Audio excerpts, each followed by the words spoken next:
یہاں اللہ ڈوائے کی بیوی جو ہے وہ اس سے ایک سوال کرتی ہے. وہ کیا کہتی ہے؟ اج کھڑی بھیراواں پوچھ دیے اللہ ڈوایا ذرا دس نہ صحیح اللہ تیں جا ہے یا میں جا ہے. تو اس کافی کے خالق ہمارے سامنے ہمارے ساتھ آپ سب کے ساتھ موجود ہیں اس وقت. رفعت عباس. 2 کتابیں اور ظاہر ہے کہ یہ 2 نہیں ہیں، اسے اور بھی بہت زیادہ ہیں. ناول نگار بھی ہیں. دوسرا ناول جو ہیر کے حوالے سے ہے وہ آنے والا ہے. پہلا لون دا جیون گھر جو بالکل ایک منفرد تجربہ ہے اور مقامی آدمی کی اساطیر کو دریافت کرنے کی، اس کے احساس کو دریافت کرنے کی ایک ایسا متوازی اور متبادل سماج جو ہے وہ ہمارے سامنے رکھنے کی جو محض خواب نہیں ہے بلکہ اس دھرتی کے باسیوں کی صورت میں پہلے سے موجود تھا. آج جو موضوع ہمارا ہے وہ بڑا دلچسپ ہے اور یہ آپ کے بارے میں ہے، میرے بارے میں ہے، ہم سب کے بارے میں ہے. ہوتا یہ ہے کہ جب ہم پیدا ہوتے ہیں تو ہم بغیر لباس کے آتے ہیں. ایک فطرت ہمیں جس طرح بھیجتی ہے، پھر ہمارے امی، ہمارے ابا، ہمارا گھر، ہمارا ماحول، ہمارا سماج، سب کچھ ہم پہ طرح طرح کے ملمے جو ہے وہ چڑھاتا رہتا ہے اور ہماری اصل سکن، ہمارا اصل جو ہے وہ کہیں کھو جاتا ہے. تو ہم کون ہیں، ہم کیا ہیں؟ اور یہ جو مختلف ایک تاریخ کا سفر ہم نے گزارا یہاں، کیا ہم موئنجو والے ہیں یا ہمارا کوئی مغلوں سے تعلق ہے؟ کیا ہم سندھی ہیں یا بلوچی ہیں یا ہم 47 کے بعد ہمارا ایک نیا جنم ہوا ہے، ہم پاکستانی، ہم کیا ہیں؟ تو مقامی آدمی کیا ہوتا ہے، یہ باتیں ہم کریں گے. اس میں کوشش یہ ہوگی ہماری کہ ہم ایک ایسی کھڑکی دریافت کریں جو دی گئی شناختوں سے الگ ہو، جو وہ سارے ملمے جو سرخی پاؤڈر ہم نے لگائے ہوئے ہیں ذرا اتار کے ہمیں اپنا آپ دکھا دے، جو بہت خوبصورت ہے. کیونکہ فطرت، اگر آپ کبھی راہ چل رہے ہوں اور آپ کی کسی تتلی سے ملاقات ہو جائے تو آپ دیکھیں گے کہ اس کے رنگ کس طرح آپ کے ہاتھوں پہ، آپ کی آنکھوں میں پھیل جاتے ہیں. تو ایسے ہی کچھ رنگ جو ہے وہ ہم آج پھیلائیں گے.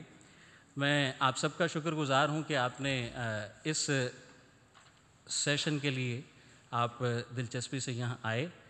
تو جھومری جھم ٹرے بھوندی بھوئیں تے پرچیاں اتے پھل اور این نارنگی اندر تو آپ کے سامنے ہی موجود ہے، اور لون دا جیون گھر. یہ کچھ کتابوں کے نام ہیں جو میں نے آپ کے سامنے رکھے ہیں. تو کتاب ہماری گفتگو بیشتر جو ہے ان 2 کتابوں کے حوالے سے ہوگی. یہ مقامی آدمی کا موقف بنیادی طور پر ایک کوشش ہے جو ایک مکالمہ تھا، ملتان میں ہوا، اور یہ اردو میں دستیاب ہے، آپ اسے پڑھ بھی سکتے ہیں. تو اس میں سے کچھ حصے ہم زیر بحث لائیں گے آج. تو سر، مقامی آدمی کیا ہے، اس کا کیا تعلق ہے اس دھرتی کے ساتھ؟ کیا ہمارا کوئی اجتماعی المیہ ہے؟ ہمارا اجتماعی شعور کیا کہتا ہے؟ ہم کیا بن گئے ہیں؟ اس حوالے سے کچھ باتیں. جی السلام علیکم. ممنون ہوں کہ آپ لوگ تشریف لائے ہیں اور ایک سریکی شاعر کی بہت سادہ اور آپ کہیں کہ بہت حد تک کوئی غیر منطقی باتیں سننے کے لیے متوجہ بھی دکھائی دے رہے ہیں. ممنون ہوں کہ غلام سر ساجد صاحب میرے پرانے دوست ہیں، وہ موجود ہیں. اس کے علاوہ بہت سے میرے دوست جن سے میں محبت کرتا ہوں یہاں موجود ہیں. تو اس سیشن کا نام میں نے پڑھا تو وہ مقامی آدمی کا المیہ کے حوالے سے کوئی گفتگو رکھی گئی. اصل میں یہ مقامی آدمی کے المیے سے ہٹ کر کوئی مقامی آدمی کی جمالیات کا کوئی ماتم کے حوالے سے میں بات نہیں کروں گا کہ ہزاروں سالوں کے سفر میں وہ کس طرح مارا گیا،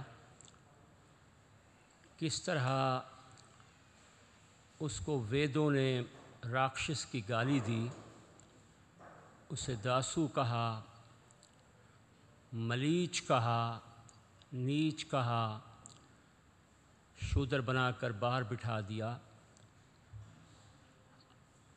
میرے ذہن میں جو بات ہے جو میں آپ سے شاید کسی ڈھب یا ڈھب سے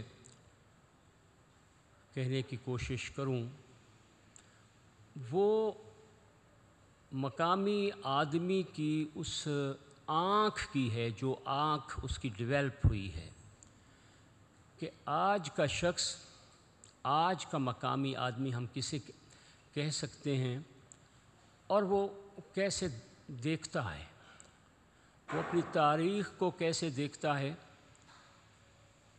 وہ ساری تذکرہ نویسی کو کیسے دیکھتا ہے،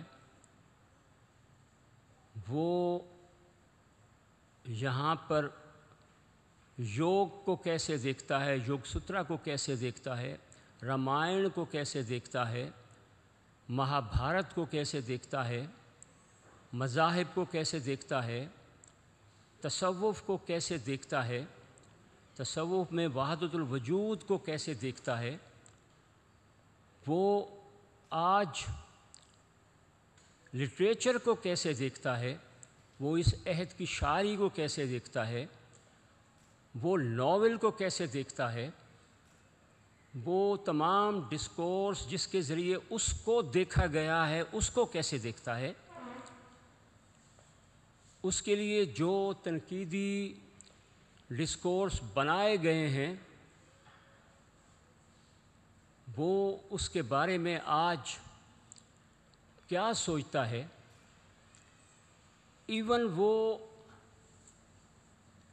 اپنی روایت کو کیسے دیکھتا ہے، اب خود اپنے فوک کو کیسے دیکھتا ہے،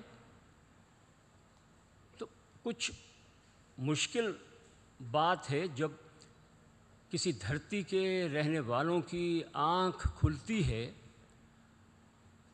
تو اس کے کوئی آپ کہیں کہ جسارت کے کوئی آپ اس سے توقع کر سکتے ہیں کہ کچھ وہ جسارتیں بھی اس سے سرزد ہوتی ہیں۔ ہم کہیں سے بھی بات شروع کریں، مثلا ہم اپنے فوک سے بات شروع کریں، تھوڑی تھوڑی ساری بات کرتے ہیں چیزوں کو دیکھنے کی، تو ایک مقامی آدمی کے لیے، آج ایک مقامی آدمی کے لیے اپنا فوک بھی پوتر نہیں ہے۔ اپنے فوک کی تقدیس بھی اس طرح سے، جس طرح سے ہم اس کو لے کے چلیں گے تو پھر ہم چیزوں کو نہیں دیکھ سکیں گے۔ ہمارا فوک ہی ہمارے راستے میں کھڑا ہوا ہے۔ ہماری لغت بالکل اسی طرح ہے جیسے آپ جو ہے کوئی نیلی روغنی اینٹوں کا پردہ لگا دیں تو لفظ پر بھی وہی پردہ لگا ہوا ہے۔ آپ اس لغت کو دیکھیں، تمام محاوروں کو دیکھیں، وہ مقامی لوگوں کے خلاف ہیں اور عورت کے خلاف ہیں۔ آپ اپنی فوک ٹیلز کو دیکھیں، جتنی بھی رومانی کہانیاں ہیں وہ بالآخر جا کر عورت کی رسوائی اور موت پر ان کا اختتام ہوتا ہے۔ تو کب تک سیلیبریٹ کر سکتے ہیں ہم اپنی لوک کہانیوں کے انجام کو کب تک سیلیبریٹ کر سکتے ہیں؟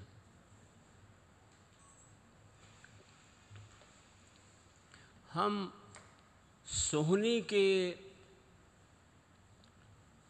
آنر کلنگ کو کب تک کچے گھڑے کے ذریعے چھپا سکتے ہیں؟ ایک کمہار کی بیٹی جو اپنے باپ کے ساتھ برتن بناتی ہے اور اس کے ساتھ گجرات کے بازار میں بیٹھ کر برتن بیچتی ہے، وہ کچے اور پکے گھڑے میں تمیز اگر نہیں کر سکی تو تو منطق ہی، بیس ہی، لاجک ہی اس قصے کی آگے نہیں۔ ایک عورت کو گھر میں قتل کیا گیا ہے اور دریا میں پھینک کر، ہمارا تو سارا قصہ کچے گھڑے پہ کھڑا ہے۔ ہیر واز مرڈرڈ، قصہ سارا چل رہا ہے کسی رومانس کا، قصہ سارا چل رہا ہے کسی تصوف کا۔ رانجھا رانجھا کر دی نہیں میں آپے رانجھا ہوئی، کیا ہیر نے کہا تھا کہ میں رانجھا رانجھا کر دی آپے رانجھا ہوئی؟ ہیر صوفی کے ہاتھ میں آ گئی، ہیر رومانی داستان گوں کے ہاتھ میں آ گئی، ہیر رانجھا فلم بنانے والوں کے ہاتھ میں آ گئی، ہیر کا قصہ ناٹک والوں کے ہاتھ میں آ گیا، ہیر کا قصہ ناول نگاروں کے ہاتھ میں آ گیا، ہیر کا قصہ مقامیوں کے ہاتھ سے تو چھن گیا۔ ہے کوئی اینجھی چوکی رفت، ہے کوئی اینجھا تھانہ، ہیر سیال دے قتل تے ونج پرچہ درج کریجے۔ ڈیو ہے 500 سال سے ہیر کے قتل کا مقدمہ ڈیو ہے۔ تو اتنا بڑا رومانس کا کھیل، لیکن اتنی مقبولیت کے باوجود آپ دیکھیے کہ ہیر کا نام، جیسے آپ کا وہ شعر بھی ہے کہ ہیر مقبول تو ہمارے ہاں بہت ہے، رانجھا ہم اپنا نام رکھتے ہیں، لیکن ہیر کسی نے نام جو ہے وہ اس طرح سے اپنی بیٹی کا شاید نہیں رکھا۔ اس پہ وہ شعر جو ہے تو زیادہ آسانی ہے کہ آپ اپنا کچھ شعر سنا کر جو ہے، آپ نے ہاں آسانی ہے۔ ساڈے ویڑیوں اج ہیر ہوئے ساری دھی دا نا، سارے اپنے ویڑھوں عشق ٹرے، اج ہیر ہوئے ساری دھی دا نا۔ تو 500 سال سے ہم نے بیٹوں کا نام رانجھا تو رکھا ہے، بیٹی کا نام ہیر تو نہیں رکھا۔ تو ہیر کو تو آپ نے اٹھا کر رانجھا بنانے کی کوشش کی کہ اگر ہیر کا کوئی وجود ہے تو اس کو صرف آپ رانجھا بنا کر ہی ہیر کو آپ بٹھا دیں، اور اس تصوف کو ہم 500 سال اپریشیٹ کرتے رہیں۔ تو میں بعد میں آتا ہوں، تصوف کی طرف بھی آتا ہوں۔ اپنے تاریخ پہ بھی تھوڑا سا بات ہو جائے کہ ایک بھارت میں کوشش ہوئی کہ تاریخ اب تک جو لکھی گئی وہ حکمرانوں کے نقطہ نظر سے لکھی گئی۔ تو کلکتہ میں کچھ مورخ اکٹھے ہوئے اور انہوں نے یہ سوچا کہ کبھی عوام کی طرف سے بھی، عام آدمی کی طرف سے بھی تاریخ لکھی جائے، جس کا انہوں نے سبالٹرن اسٹڈیز جو ہے وہ نام دیا۔ ہمارے ہاں بھی یہ ایک قصہ جو ہے اس طرح سے چلا کہ جو فوک ہے اور فوک ٹیلز ہیں ان کے ذریعے ریکنسٹرکٹ جو ہے وہ کیا جائے۔ سوال یا بات جو ہمیں کرنی ہے وہ یہ ہے کہ جو ایریجر ہے، جو ایک صفایا ہے، مٹا دیا ہے، یا ایک راکشس کے طور پر دکھایا گیا ہے عام آدمی کو یا مقامی آدمی کو، اس حوالے سے مثلاً جیسے آپ نے ذکر بھی کیا اس کتاب میں کہ انگریزوں سے ایک پورا قبیلہ جو ہے وہ لڑتا رہا، تو آج وہ پورا قبیلہ ہی موجود نہیں ہے 1857 میں جس نے ملتان میں اپنی ایک مزاحمت کی انگریزوں کے خلاف۔ اس پہ تھوڑا ہاں بالکل صحیح۔ میں سادہ سی بات یہی عرض کر رہا ہوں کہ تاریخ ہو یا تذکرہ ہو، اور ایون جو لوک داستانیں ہیں وہ بھی آپ دیکھیں۔ میں پھر ہیر کی طرف آتا ہوں کہ جب دمودر داس جھنگ میں بیٹھ کر ہیر کا قصہ لکھ رہا ہے تو وہ اکبر کا عہد ہے، اکبر کا عہد تقریباً شروع ہو چکا ہے، اور اس وقت قبولے میں قاضی بیٹھا ہے، اس کا حاکم بیٹھا ہے عبد الفتح۔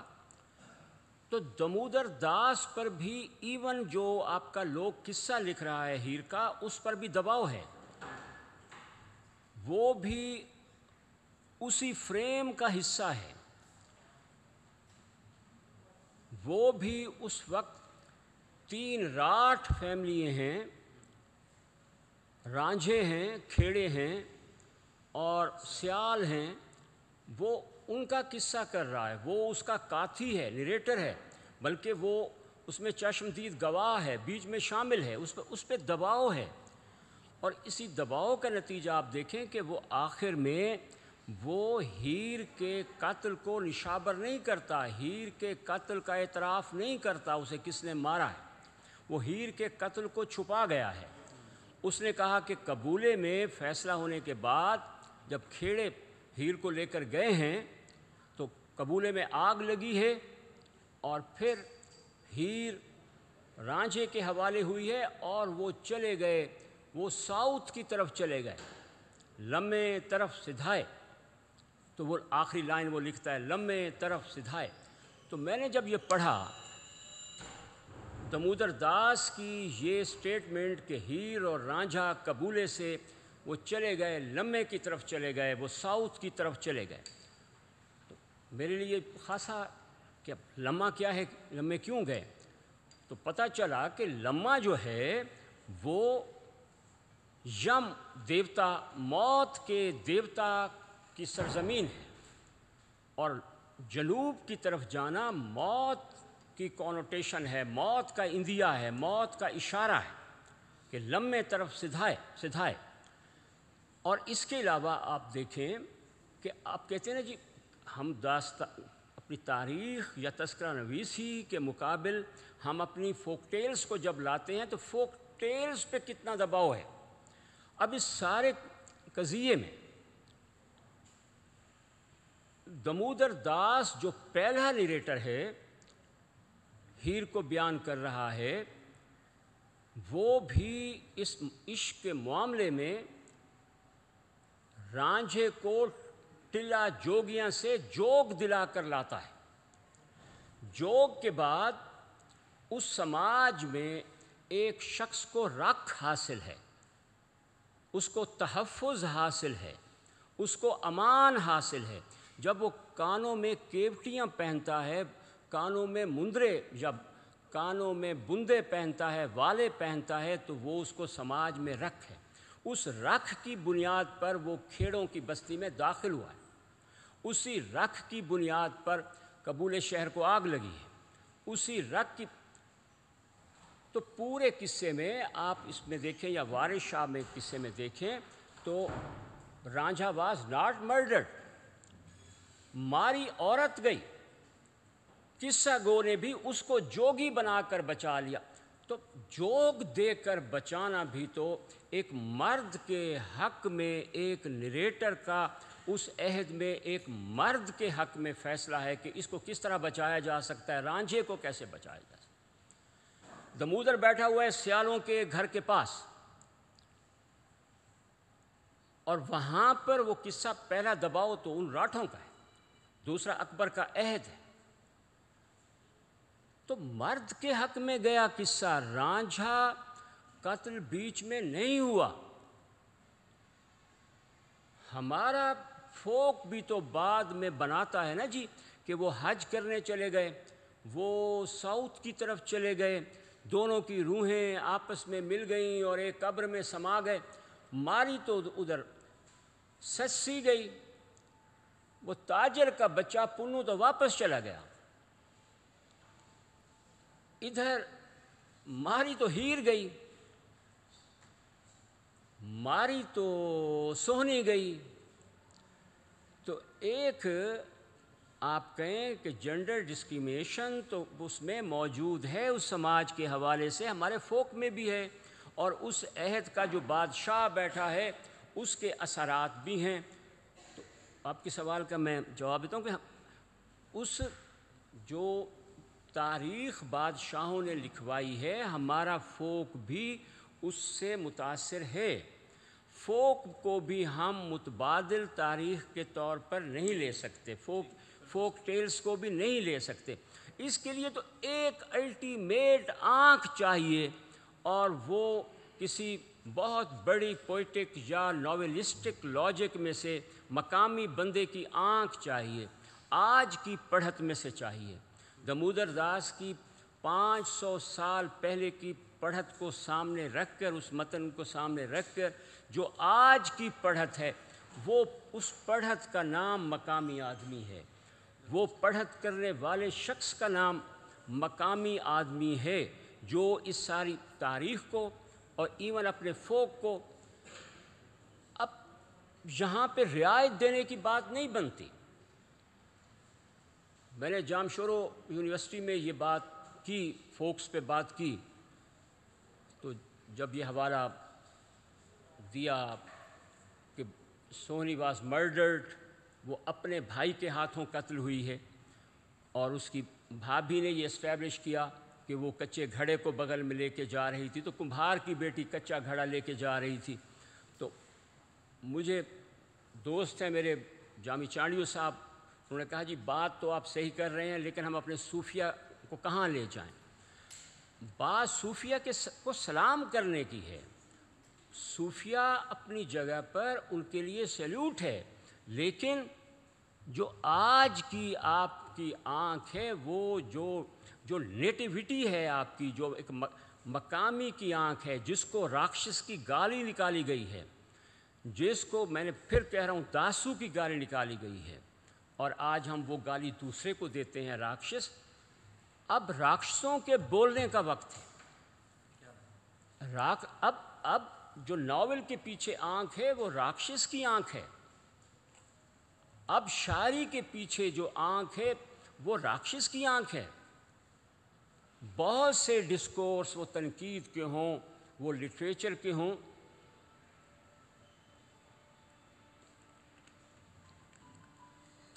اب میرا خیال ہے، آپ معزز دوست بیٹھے ہیں، مجھ سے زیادہ بہتر جاننے والے لوگ بیٹھے ہیں، تو اب باری کی بات ہے۔ 500 سال پہلے صوفی کی باری تھی، اس نے اپنی باری دی ہے اور سچائی سے دی ہے۔ تو آج وہ خواجہ غلام فرید سائیں کا کہنا ہے کہ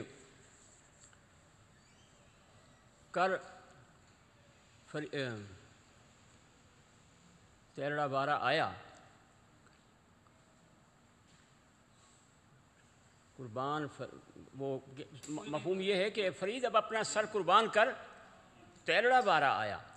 تو باری کی بات ہے نا جی، باری کی بات کس چیز کی بات ہے؟ باری کی بات اس گیز کی بات ہے، اس آنکھ کی بات ہے جو آج کی ہے۔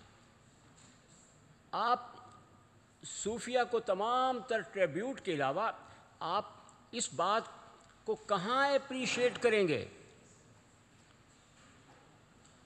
کہ نیچاں دی اشنائی کولوں فیض کسے نہ پایا، کی کرتے انگور چڑھایا ہر گچھا زخمایا۔ تو میاں محمد بخش صاحب انتہائی سلام کے ساتھ عرض ہے کہ یہ نیچ کس کو کہا ہے آپ نے؟ یہ نیچ کس کو کہا ہے؟ نیچاں دی اشنائی، نیچ مقامی کو کہا ہے آپ نے۔ کی کرتے انگور وہ ترکمانی ہے، انگور وہ ایرانی ہے، ککر وہی ہے، ککر میں ہوں۔ ککر تے انگور چڑھایا ہر گچھا زخمایا، تو جو پڑھت وہ نہیں ہے۔ سلطان باہو صاحب کے لیے سینکڑوں سلام ہیں، لیکن جب وہ یہ کہیں گے کہ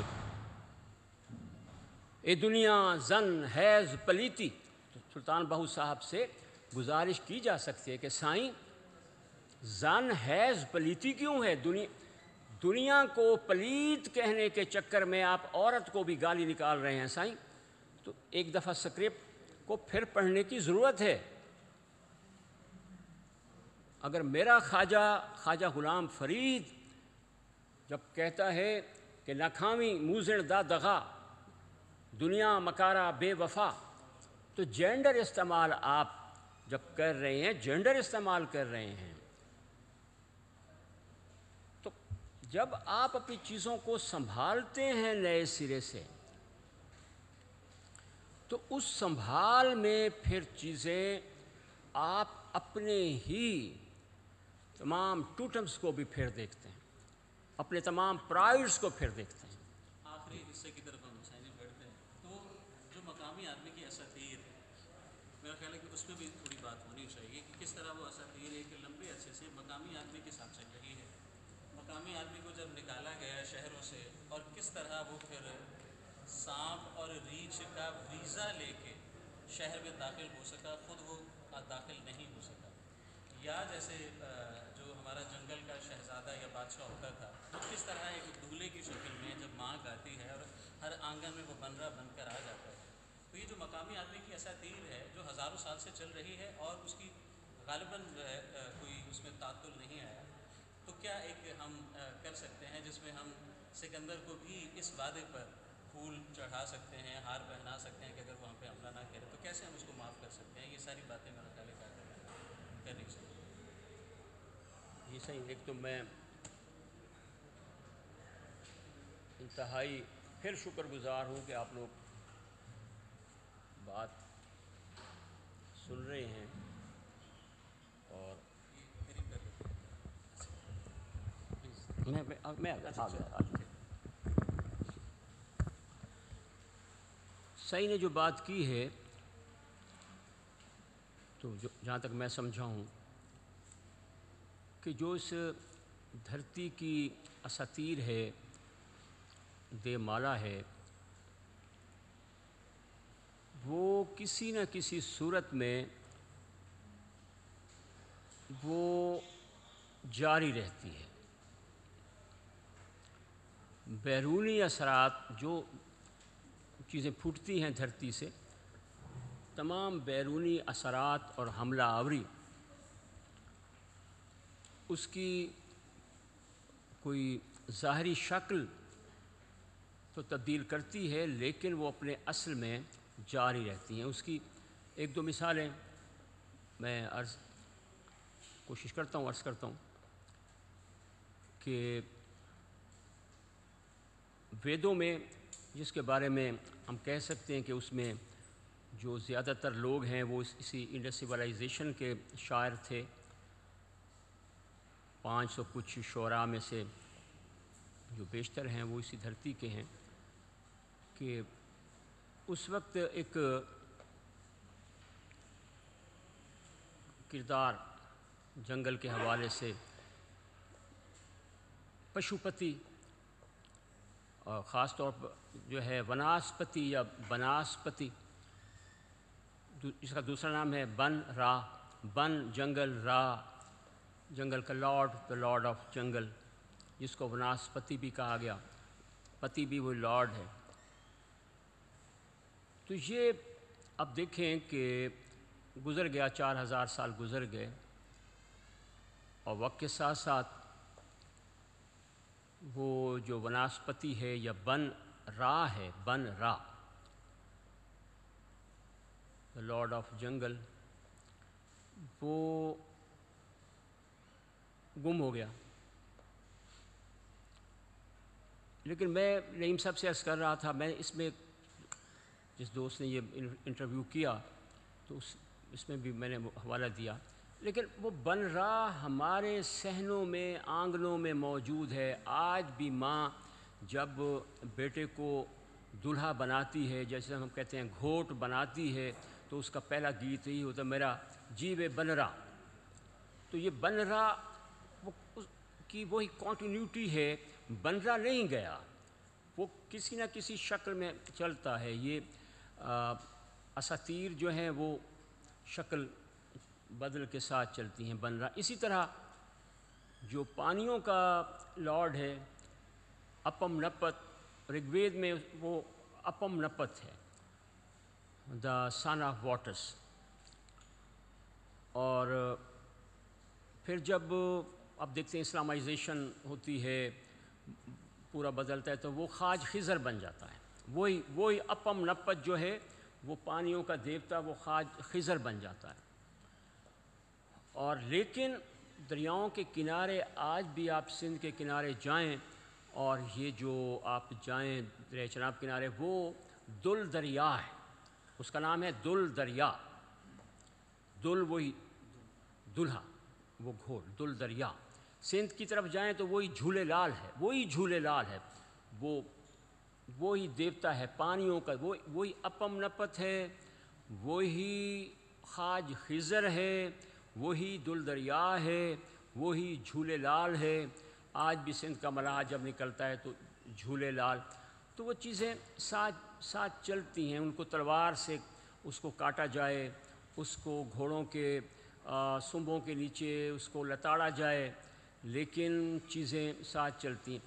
لیکن بات یہ ہے کہ آپ ان چیزوں کو پھر اپنے ساتھ کس طرح جوڑ سکتے ہیں, اور دوبارہ کتنی سکت, ڈھارس اور جسے ہم کہتے ہیں ترسلہ, حوصلے کے ساتھ جوڑ سکتے ہیں. کوئی مقامیت کسی رد عمل یا انتقام کا نام نہیں ہے. تو میں نے ایک ناول ہے, وہاں میں نے اس میں بھی ذکر کیا ہے کہ اگر اس میں ایک کریکٹر پوچھتا ہے کہ اس شہر میں انگریزوں کی قبریں ہیں تو اس کے بارے میں کیا, دوسرے کریکٹر سے پوچھتا ہے کہ اس کے بارے میں تمہارا کیا خیال ہے, تو وہ کہتا ہے کہ انگریزوں کی قبروں کے لیے بھی میرے پاس پھول ہیں, کیونکہ یہ میری مٹی میں سوئے ہوئے ہیں. جو 10,000 دور سے آ کر اس کی نہ ماں نے بین کیا نہ اس کے باپ نے آنسو بہائے, وہ میری مٹی میں سویا ہوا ہے. تو اس کے لیے میرے پاس آج 2023 میں اگر میرے پاس تو پھر میری دھرتی پھولوں کی دھرتی نہیں ہے. اگر میرے پاس وہ اس فوجی کے لیے جس نے میرے شہر کے دروازے توڑے ہیں, دیوار توڑی ہے, قاتل کیا ہے, جس کی ساری رپورٹ میرے پاس ہے, تمام تصاویر میرے پاس ہیں, اس آباد شہر کی بھی تمام فوٹوگرافی ہے, کیپٹن ڈنلپ نے کی ہے, وہ سیج آف ملتان میں, اور آفٹر سیج کی بھی ہے, وہ میرے پاس ہے. میں کسی بھی عالمی عدالت میں جا سکتا ہوں دنیا کے مہذب ممالک کے خلاف, لیکن اس کا وہ جو سپاہی وہاں پہ سویا ہوا ہے اس کے لیے تو ایک, اگر آپ کے پاس پھول نہیں ہے تو پھر آپ مقامی نہیں ہیں, پھر آپ کوئی بڑی قوم نہیں ہیں, پھر آپ بڑے لوگ نہیں ہیں, پھر آپ شاعری تخلیق نہیں کر سکتے, پھر آپ ناول نہیں لکھ سکتے. ناول تو ادھر سے شروع ہوگا نا جی. ناول اب نیا ناول تو اب باری مقامی کی, اب آنکھ کا مسئلہ ہے. بڑی شاعری یا بڑا ناول اس خطے میں جنم اگر نہیں لے رہا تو اس کی وجہ کوئی ہنر مندی کی کمی نہیں ہے, کوئی کرافٹ کا مسئلہ نہیں ہے, کوئی کہانی کا مسئلہ نہیں ہے. مسئلہ تو آنکھ کا ہے کہ آپ کس طرف سے ناول لکھ رہے ہیں, آپ ناول کہاں سے لکھ رہے ہیں. آپ غلط جگہ پہ کھڑے ہیں, آپ اس جگہ سے لکھ ہی نہیں رہے جہاں سے نیا ناول لکھا جا سکتا ہے.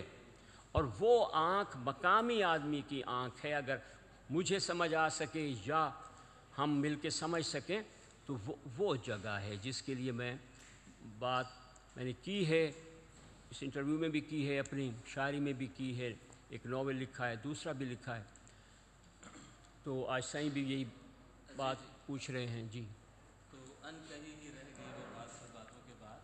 تو میرا خیال ہے کہ کچھ اشعار جو ہیں وہ این رنگی اندر جو ہے اس کتاب میں سے بھی ہو جائیں اس حوالے سے, کیونکہ ہم نے شروع بھی شاعری سے کیا تھا, ایک کافی سے کیا تھا, آخر میں بھی میں سمجھتا ہوں کہ جس انہماک سے دوست سن رہے ہیں اس میں غلام حسن ساجد صاحب سے معذرت کے ساتھ کہ اگر شاعری کو شامل نہ ہی کریں تو بہتر ہے. تو آڈینس سے میرا خیال پوچھ لیتے ہیں آپ لوگ. جی صحیح, میں 2-4 شعر محاورتاً کہہ رہا ہوں لیکن 10-15 شعر تو سناؤں گا.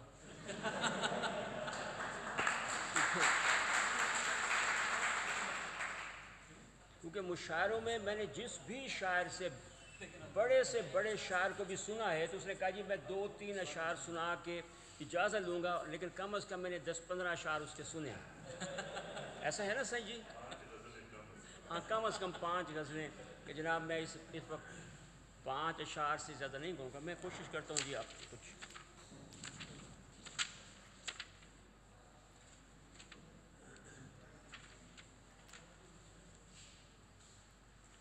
اچھا, اس میں ایک چیز میں ایڈ کر دوں, مجھے آپ اجازت دیں.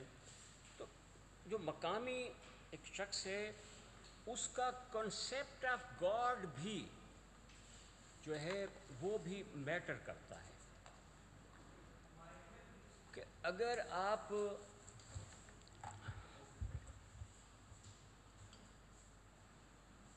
میری کافی ہے ایک، میں صرف مجھے ایک استھائی یاد ہے، آگے یاد نہیں ہے، وہ ہے کہ سادہ رب مقامی وہ خوشبو کل جہانے دی۔ اگر کوئی دعویٰ رکھتا ہے کہ رب آفاقی ہے تو ہمارے پاس تو یہ دلیل ہے، اگر وہ مقامی نہیں ہے تو پھر آفاقی کیسے ہے؟ اگر کوئی چیز مقامی نہیں ہے تو وہ آفاقی کیسے ہو سکتی ہے؟ تو رب تو ایک مقامی، اور اب تک رب کو انہوں نے حملہ آوروں کے حق میں استعمال کیا ہے۔ جو ایک آنکھ کی بات کر رہا ہوں، رب کو ہمیشہ کنسیپٹ آف گاڈ کو حملہ آوروں کے حق میں استعمال ہوا ہے۔ تو اگر پہلی دفعہ مقامی آدمی کنسیپٹ آف گاڈ کو اپنے حق میں استعمال کرتا ہے تو میرا سادہ سی بات ہے۔ تو اس میں ایک شعر ہے، میں وہ آپ کو سناتا ہوں کہ ہون اسالے رب دی رفت پھل پھلواڑی دیکھی، ہون اسالے رب دی رفت پھل پھلواڑی دیکھی، گملے وچوں کڈھ کے انکوں بھوئیں وچ لایا اسے۔ کہ ہمیں ریاست نے رب کو گملے میں لگا کر دیا ہے، جس نے نہ پھول لایا ہے نہ پھل لایا ہے۔ ہم مقامیوں نے یہ کیا ہے، ہم لوگوں نے یہ کیا ہے۔ وہ میرا دوست بیٹھا ہے تلمبے سے، مجھ سے زیادہ مقامی آدمی بیٹھا ہوا ہے، غلام حسن ساجد، کہ ہم نے یہ کیا ہے، وہ گملہ توڑ دیا ہے، وہ ریاست کا ہے یا جو بھی نظریہ سازوں کا گملہ ہے۔ رب جب تک مٹی میں نہیں لگتا، بھوئیں میں نہیں لگتا، مٹی میں نہیں لگتا، تو وہ اب اس نے، اگر ہم مقامی لگائیں گے تو رب چھاؤں بھی دے گا اور رب پھل بھی دے گا، اور رب پھول بھی دے گا، پھل بھی دے گا۔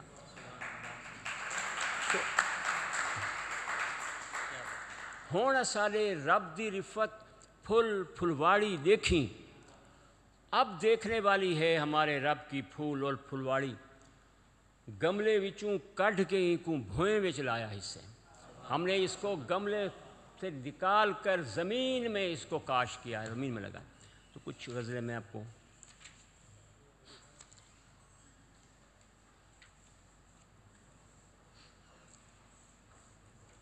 اساں تے رفت این دھرتی تے ایہو جانیا حصے، عربیں تو بھی پہلے ات کر اللہ راندھا آئی پیا۔ تو ہمیں عربوں نے متعارف نہیں کرایا، عرب کوئی اپنے گھوڑے پر تو نہیں لایا اللہ کو، تو اللہ یہاں پہ پہلے موجود تھا۔ تو ہمیں اس دھرتی نے یہی بتایا کہ ان کے آنے سے پہلے موجود تھا، تو ہم نے اس کو پہچاننا ہے جو ان کے آنے سے پہلے موجود تھا۔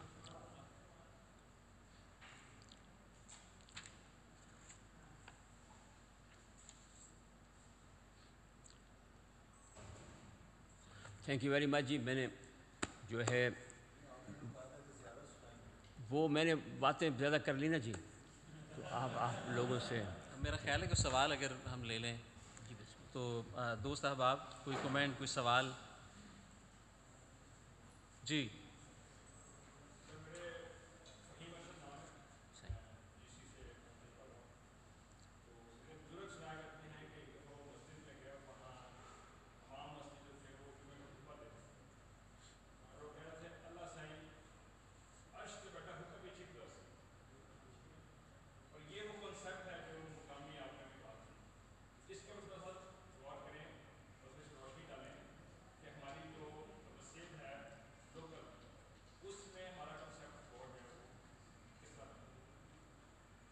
اشرف صاحب، آپ کو فہیم اشرف صاحب، ہمارا رب تو ہمارے بہت شروع سے، جیسے آپ نے کہا، ہمارے اجداد سے ہمارے ساتھ آباد ہے۔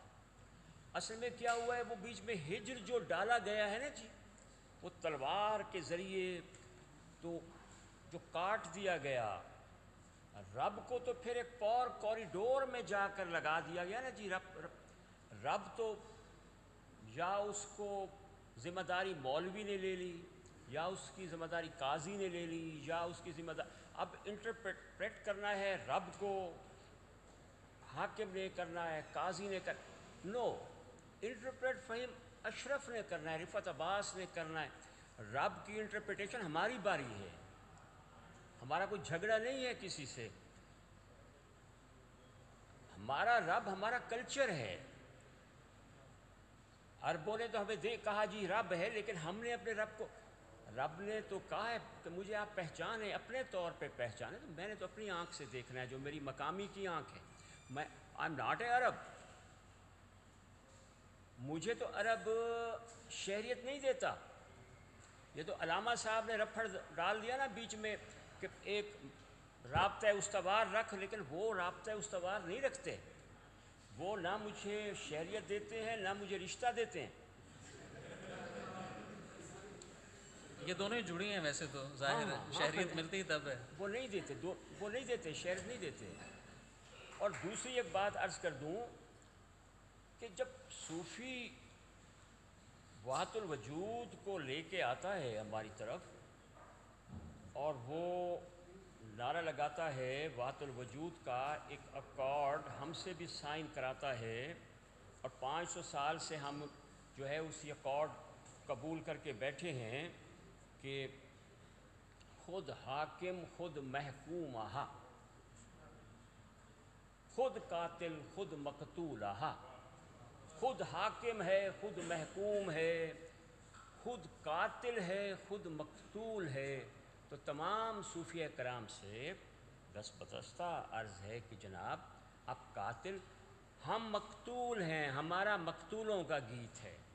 جس اکارڈ کی وحدت الوجود کے اکارڈ کی آپ بات کر رہے ہیں کہ وہی قاتل ہے، وہی خدا، وہی جو طاقت اولا ہے وہی خدا ہے، وہی قاتل ہے، خود قاتل خود مقتول آہا، تو وی آر سوری، ٹھیک ہے ہم مقتول ہیں ہمارے، اور اس اکارڈ پہ جس کو آپ وحدت الوجود کہہ رہے ہیں اس پہ ہمارے سائن نہیں ہیں، اس پہ مقتول کے سائن نہیں ہیں، اس صوفی کے، ہمارے صوفی کے وحدت الوجود کے اکارڈ پہ مقتول کے سائن نہیں ہے۔ کس آفس میں سائن ہوا ہے؟ حاکم کے آفس میں سائن ہوا ہے، یہ قاتل کے آفس میں سائن ہوا ہے، مقتول کے آفس میں سائن نہیں ہوا۔ تو اس میں اگر میں ایک مقامی شخص ہوں تو مجھے اس سارے اکارڈ پہ ریویو کرنے دیں، مجھے اس سارے اکارڈ پہ جو فہیم اشرف نے بات کی اور سائن نے جو پہلی کافی سنائی کہ سمسٹا ریلوے اسٹیشن تے میں کو آپ اللہ سے ہی ٹکرے ہے، یہ ایک عاشق ہے، وہ اپنی محبوبہ سے بتا رہا ہے اور اس کے عشق میں دیوانہ ہو گیا ہے، اور اس کو وہ بتا رہا ہے کہ ایک دفعہ میں سمسٹا ریلوے اسٹیشن پہ بیٹھا تھا تو وہیں پہ اللہ تعالیٰ اللہ سائیں وہیں پہ آ گیا، سمسٹا ریلوے اسٹیشن تے میں کو آپ اللہ سائیں ٹکریا ہائی، بھر مونگر ٹھڈے پانی دا کچھ ایک لائن ہے، سائیں کو یاد ہے مجھے یاد نہیں ہے۔ تو آخر میں وہ اس کی جو محبوبہ ہے اس کا نام بھیراما ہے، اس پہ 8-10 کافی ہیں، میری کتاب ہے عشق اللہ سے جا گیا اس میں۔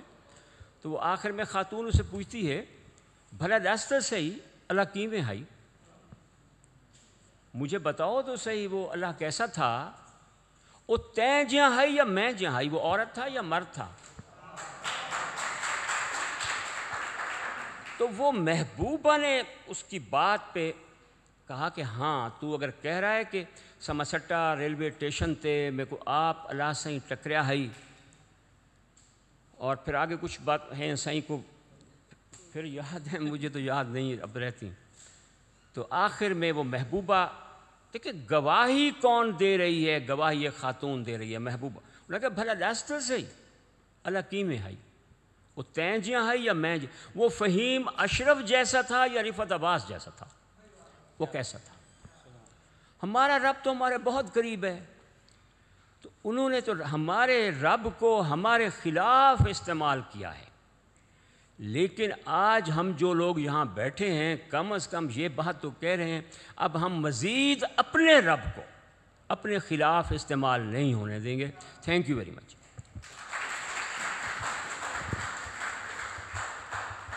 سوال کرنا چاہ رہے تھے؟ ہو گیا؟ اچھا، کوئی اور سوال یا کوئی بات ویسے آپ کرنا چاہیں اس حوالے سے؟ بڑا بھرپور سیشن. G please. فضائل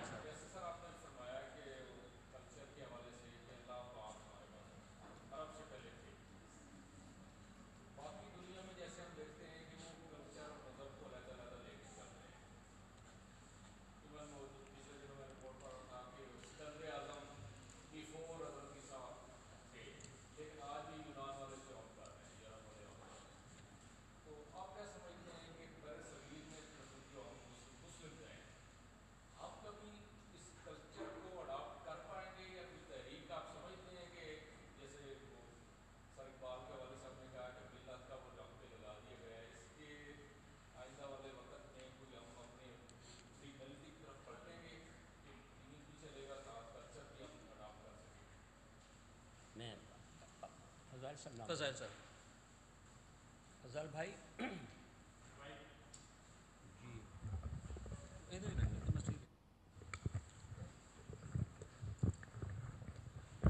یہ جو آپ نے بات کی، بدقسمتی کا آغاز تو وہاں سے ہوا جب ایک ایسے شاعر کو قومی شاعر قرار دیا گیا جو قوموں کے وجود کا قائل ہی نہیں ہے، جو قوموں کے وجود کو تسلیم ہی نہیں کرتا، وہ قومی شاعر ہے. قومی شاعر تو بلے شاہ ہے، قومی شاعر تو مستوکلی ہے. تو پاکستان کا اگر کوئی قومی شاعر بنتا ہے تو وہ بلوچ شاعر مستوکلی ہے، جو محبت کا شاعر ہے. اور میرا ذاتی خیال ہے، میری جو اپنی ایک چھوٹی سی دیکھنے کی آنکھ ہے، اس کرۂ ارض کا محبت کا سب سے بڑا شاعر ہے مستوکلی. وہ شاعر ہے، اس ملک کا قومی شاعر ہے. باقی میں ایک عرض کروں کہ مذہب کلچر کے ساتھ چلے گا. میں نے مذہب کو کلچر کے طور پہ، میں زندہ بھی اسی مذہب کے ساتھ ہوا ہوں. میرے پیدا ہوتے ہی میری فیملی نے میرے کان میں اذان دی، بسم اللہ، ٹھیک کیا ہے. میری موت بھی اسی کے ساتھ ہے. یہ جینا اور مرنے کے درمیان سارا یہ میرا کلچر ہے. مجھے کوئی شرمندگی نہیں ہے مسلمان ہونے پہ، مجھے مسلمان ہونے کا کوئی تردد نہیں ہے. لیکن اس کلچر کو اگر کوئی اٹھا کے پھینکتا ہے تو پھر وہ جو بیچ میں کریک ہے، وہ بیچ میں جو دراڑ ہے، وہ مجھے بھی ادھورا کرے گی، اس مذہب کو بھی ادھورا کرے گی. وہ مذہب بھی نہیں پھلے پھولے، میں بھی نہیں پھلوں پھولوں گا، وہ مذہب بھی نہیں. اگر میں کہیں کا نہیں رہوں گا تو وہ مذہب کہاں کا رہے گا؟ تو یہ دراڑ، میں جو بات کہہ رہا ہوں، جس کے لیے میں حاضر ہوا ہوں، کہ مجھے پتہ تھا بھائی سے، میں نے معذرت کی تھی کہ مجھے نعیم صاحب سے کہ مجھے کسی طرح کوئی رعایت دے دیں، میں 400 کلومیٹر سفر کر کے. تو انہوں نے مجھے کہا کہ ایک چھوٹی سی بات بھی ہو سکتا ہے ہمارے درمیان کوئی نئی افہام و تفہیم کا باعث بن سکے. شاید ہمیں جو 2 آنکھیں دی گئی ہیں، اس کے ساتھ ہم چیزوں کو پھر نئے سرے سے شاید دیکھنے کا آغاز کر سکیں یا کچھ شروع کر سکیں. تو لیکن مجھے خوشی ہوئی ہے کہ یہاں آ کر آپ نے جس توجہ سے بات سنی ہے.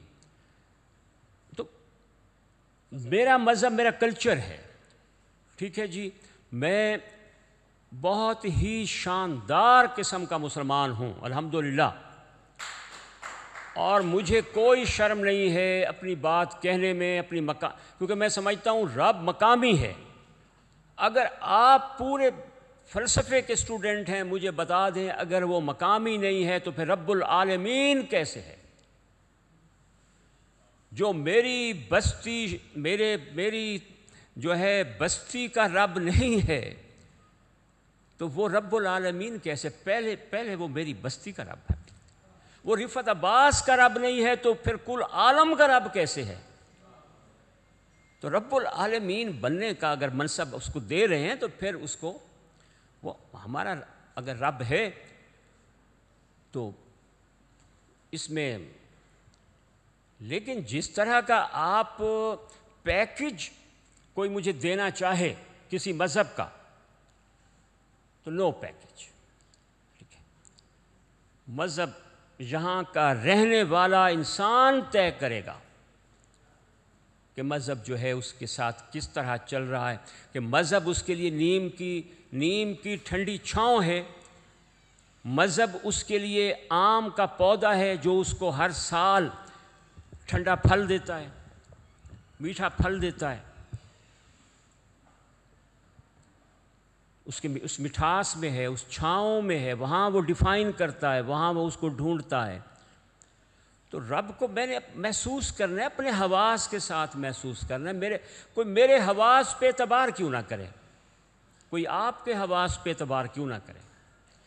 اگر کوئی ہمارے حواس پہ اعتبار نہیں کرتا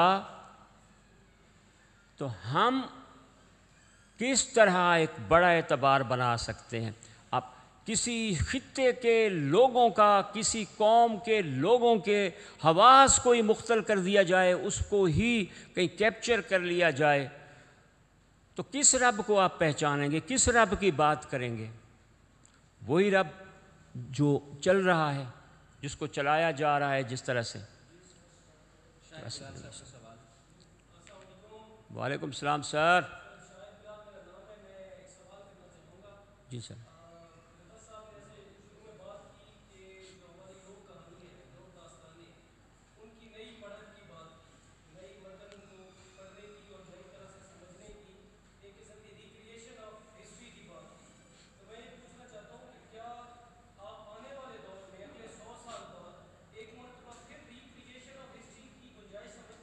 پچاس سال بعد بھی، 50 سال بعد، ہاں کرے گا سر، ہر دفعہ ہوگی. اور حق ہے، ہر بچے کا حق ہے. وہ اگر ہم نے پچھلے ہماری جو آخری ہم نے حکایت کی ہے نا جی، آخری حکایت جو اس خطے میں لکھی گئی ہے وہ 500 سال پرانی ہے کم و بیش. دمودر کی حکایت آپ لے لیں. آج 2023 میں جو ناٹک ہو رہا ہے، جو فلم بن رہی ہے، جو شاعری لکھی جا رہی ہے، وہ دمودر بیسڈ ہے. 500 سال پہلے آخری حکایت ہوئی ہے. تو حکایت کے بدلنے کا وقت ہے. آنکھ کا بدلنا جو ہے یہ حکایت کے بدلنے کا وقت ہے. سب سے پہلے کسی خطے کی حکایت بدلتی ہے، اس کو حکایت کو آپ شاعری میں لیں، حکایت کو آپ ناول میں لیں، حکایت کو آپ کسی گفتگو کا حصہ جانیں. حکایت بدلنے کا، اور بدل ہو سکتا ہے آئندہ 50 سال کے اندر یہ حکایت جو آج میں کر رہا ہوں، جو آپ کر رہے ہیں، اس کو پھر بدلنے کی ضرورت ہے. تو اس کو تو بدلنا چاہیے، ہمیشہ بدلنا چاہیے. ہر شخص کو جس نے جنم لیا ہے اس کرۂ ارض کے اوپر، جس نے قدم رکھا ہے، جس نے سانس لیا ہے، اس کو حق ہے نئے سرے سے اس کی انٹرپریٹیشن کا.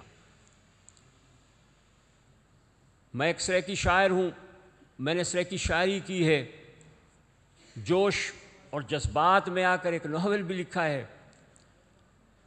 میرے پاس کیوں لکھا ہے کہ میرے پاس انٹرپریٹیشن تھی. میرے ساتھ میری ماں نے، میرے باپ نے کچھ ایسا کام کیا.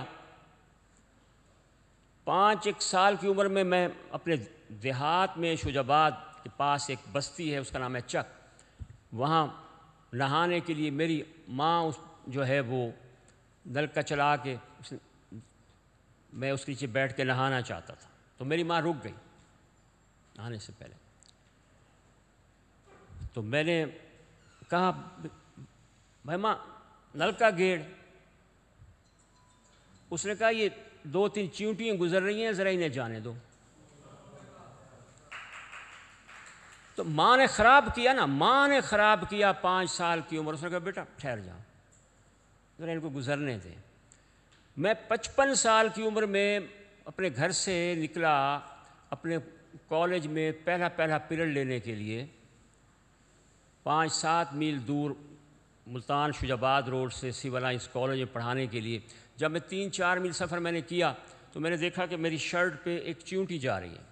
اب میں تو کوئی صوفی نہیں ہوں، نہ میں کوئی درویش ہوں، سیدھا سادہ کوئی شاعر کہہ لیں زیادہ سے زیادہ. تو میں نے دیکھا، میں کہا یہ تو میری کرسی پہ، میرے کمرے میں میری کرسی کے اوپر شرٹ پڑی ہوئی تھی، یہ تو وہاں سے بیٹھ گئی. اچھا پیچھے وہ آگے پتہ تھا پرنسپل جو ہے وہ غیر حاضری لگا دے گا، اس کے ساتھ ویسے ہی اس نے جھگڑا کیا ہوا تھا سب لوگوں کے ساتھ.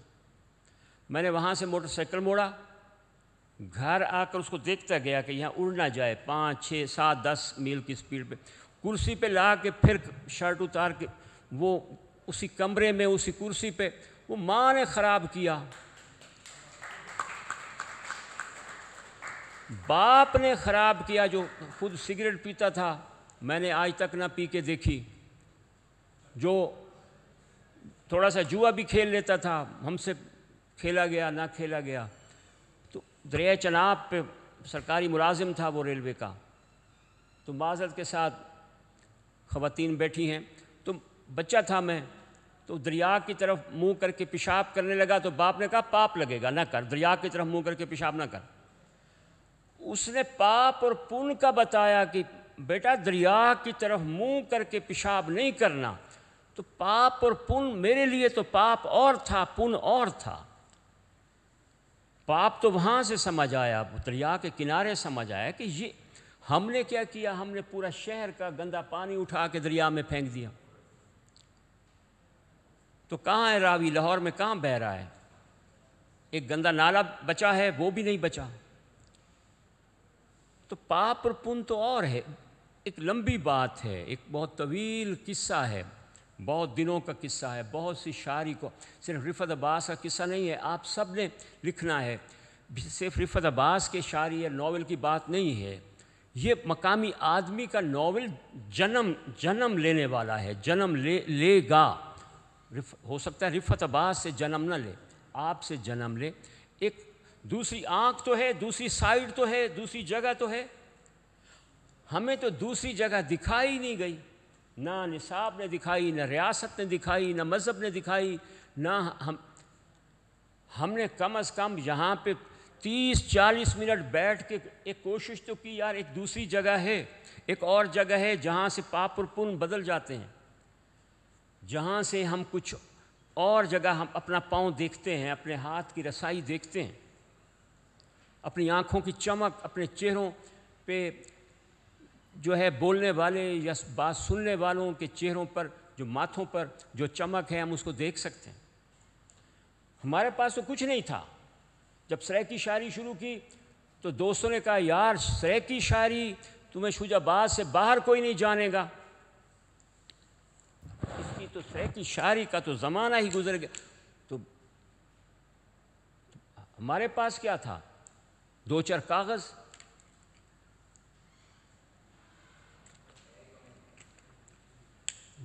کاغذ، کیکر کا درخت، کیکر کی چھال کا رنگ، کاغذ کو ہم نے بنایا چڑیا، اس پہ کیکر کا رنگ کیا اور کیکر کے کانٹے لگا کر اس کو جوڑ دیا اور اس کو اڑایا. وہ آپ کے کاندھوں تک پہنچی ہے. وہ چڑیا جو سریکی شاعری کی اس ایک، میں نے 17-18 سال کی عمر میں شاعری شروع کی تھی اور پہلا جو سریکی میں ایک شعر کہا تھا کہ کیویں ساکوں یاد نراسی اوندے گھر دا رستہ، لو تا سارے جنگل آسن ترے تا سارے دریا. وہ کیکر کے کانٹے سے جوڑ کر وہ جو چڑیا بنائی وہ پوری دنیا کے کاندھوں پر جا کر اتری. تو ہمارا تو راستہ کسی نے روکا. ہم نے تو اپنے بستی سے، اپنے گاؤں سے، اپنی سریکی زبان سے، اپنے کاغذ سے، جو پتہ نہیں ہم نے کسی روڑی سے چنے تھے، پتہ نہیں کہیں اڑتے ہوئے ہمارے ہاتھ آئے تھے، اس پہ کیکر کا کانٹا لگا کے آپ کے سامنے، آپ جیسے لوگوں نے مجھے 1 گھنٹہ بولنے کی اجازت دے دی. تو وہ میری کاغذ کی چڑیا تو آپ کے کاندھوں تک آئی ہے، تو جگہ تھی اڑنے کا، اس کا روٹ تھا تو آئی ہے، اگر راستہ نہ ہوتا تو کیسے آتی؟ تو یہی بات ہے ہم آج کی ہے نا ہم نے جناب، ہمارے پاس راستہ تو ہے، ہمارے پاس آنکھ تو ہے۔ تھینک یو ویری مچ جناب، بار دیگر شکریہ۔ ایک نوجوان بڑی جی سر، جی سر۔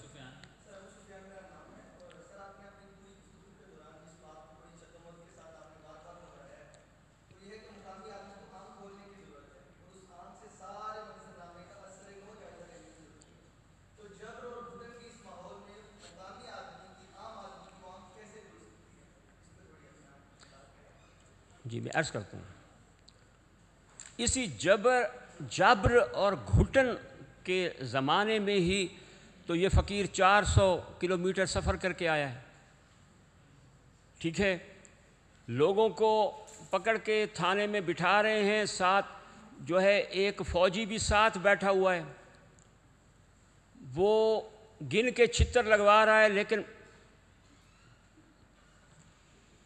اس ماحول میں نے آپ سے بات کر رہا ہوں، اس ماحول میں جب کہ ہونے سارے رب دی رفت پھل پھلواڑی دیکھیں، گملے وچوں کڈھ کے کو بھوئیں وچ لایا اسے، یہ آپ کے سامنے شعر پڑھا ہے، کیمرے کے سامنے شعر پڑھا ہے، میرے جسم پر بھی کھال لگی ہوئی ہے، میں بھی چھتر کی تکلیف مجھے بھی ہو سکتی ہے، بلکہ بہت زیادہ ہوگی، تو میں بولا ہوں آپ کے سامنے، لکھا میں نے عشق سے جا گیا، میری کتاب جو کافیوں کی چھپی تھی وہ میرے پاس رات کو دوست آیا کہ جی اس صوبہ پہ خلاف ایک فتویٰ آ رہا ہے، یہ کتابیں کہیں ساری اٹھا کے رکھ دیں،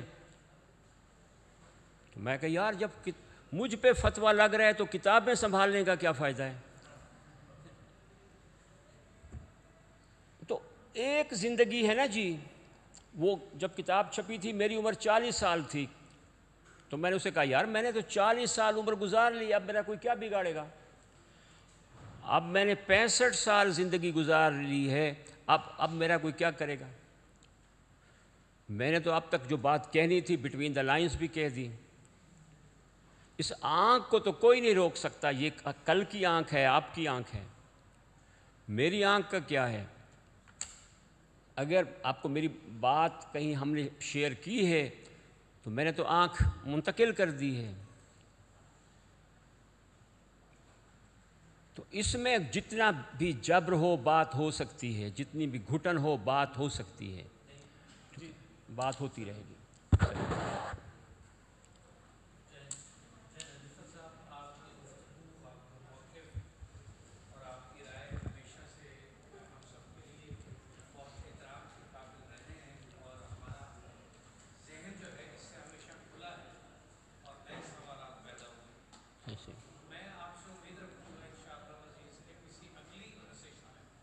صحیح۔